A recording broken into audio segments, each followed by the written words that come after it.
જય શ્રી કૃષ્ણ. જય હો, મંગલમય હો, હર હર મહાદેવ.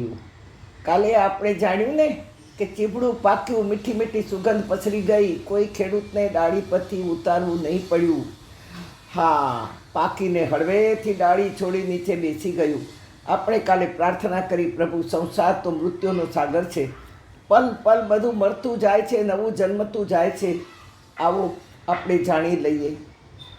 संसार सागर है तरना दुश्वार, दे दो किसन को मन की पतवार, श्रद्धा से खुद को समर्पित करो, जीवन की नैया चलाते रहो, हर हाल हर पल सदा खुश रहो, जीवन की नैया चलाते રહો. અરે ભાઈ, બહુ મુશ્કેલ છે. સંસારમાં ડગલે પગલે મૃત્યુરૂપી મગર પગ ખેંચવા તાપી રહ્યો છે. તેથી અંધારામાં સોયમાં દોરો પરોવાનો છે, પણ એ આપણી માટે બહુ જ અશક્ય છે, કારણ કે આપણું મન સતત સંસારમાં રમતું હોય છે. ચીબડું કાચું ડાળી છોડે નહીં, થોડું પાકું પણ તોય ચીટકી રહે, પણ ક્યારેક વધુ પાકેલું સડી પણ જાય. તેથી પ્રાર્થના છે, પ્રભુ સડવા ન દેશો આ ચીબડાને, રોગથી કે ભોગથી આ જીવન નહીં જાય. કાર્યથી, જપથી, ભક્તિથી, શ્રદ્ધાથી, કર્તવ્યથી આ ચીબડાને સુગંધી બનાવજો પ્રભુ.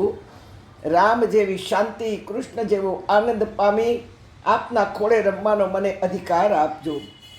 અમે આજથી 55 વર્ષ પહેલાં ચારધામની યાત્રાએ ગયા.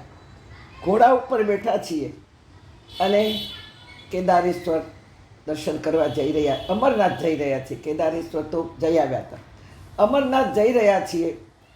નીચે ખીણ દેખાય છે અને બાજુમાં પર્વતનો ટેકો છે. નાની એવી કેડીમાંથી ઘોડાઓ જઈ રહ્યા છે.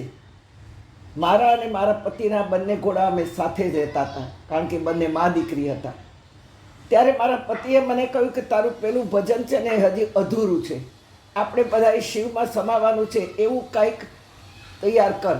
મેં કહ્યું નીચે ખીણ દેખાય છે, બાજુમાં પર્વતનો થંભો પડ્યો છે, મને તો મૃત્યુ દેખાય છે, એમાં ભજન ક્યાંથી આવશે?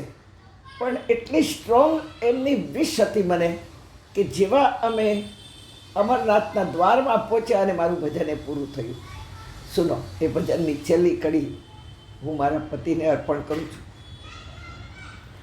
રામ કહું કે કૃષ્ણ પોકારું પ્રભુ, શિવરૂપ મારે તો થવું, રુદિયું અયોધ્યા બને મન ગોકુળિયું, રુદિયું અયોધ્યા બને મન ગોકુળિયું, જન્મો જન્મ ખોળે તવ રમું, શરણું સાચું પ્રભુ તારું, દૈન્ય મીટે જુગ જુગનું મારું, નામ સ્મરું તારું, શરણું સાચું પ્રભુ તારું.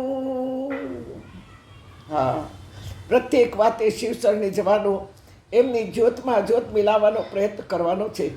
શિવ પૂજનની સામગ્રીમાં પણ કલ્યાણકારી વસ્તુઓ छिપાવી છે. જલ તો સ્વયં શિવ છે, પણ પંચામૃતમાં પણ બહુ અદ્ભુત વાતો છે. પંચામૃત તૈયાર કરતાં કરતાં શિવનો જપ કરવાનો છે. બધું ક્રમવાર કરવાનું હોય, આડું અવળું ભેગું ના કરાય. પહેલું તો દૂધ.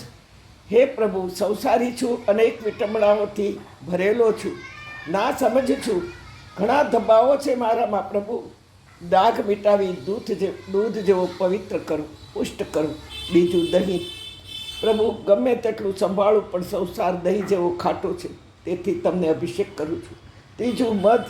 પ્રભુ, મારી વાણી હંમેશા મીઠી હોય, કોઈનું અપમાન, હું કોઈને નફરત ન કરું, બસ એવી વાણી હું આપને અર્પણ કરું છું. ચોથું સાકર જેવી બુદ્ધિનો ઉપયોગ વિવિધ કાર્યમાં, સમાજ સેવામાં, જ્ઞાતિમાં, મારી જરૂરત છે. પરિવારની સમસ્યા, કુટુંબમાં કર્તવ્ય બજાવવા માટે વાપરવા માટે સમજણ આપજો પ્રભુ. પાંચમું, ઘી. ઘી જેવો જિદ્દી, જામેલો, અક્કડ આ અહંકાર છે. આપ સુધી આવતા ઓગળવું જ પડે. આ રીતે ક્રમવાર પંચામૃત સામગ્રી એકત્ર કરવાની છે અને એ પણ સમજણપૂર્વક.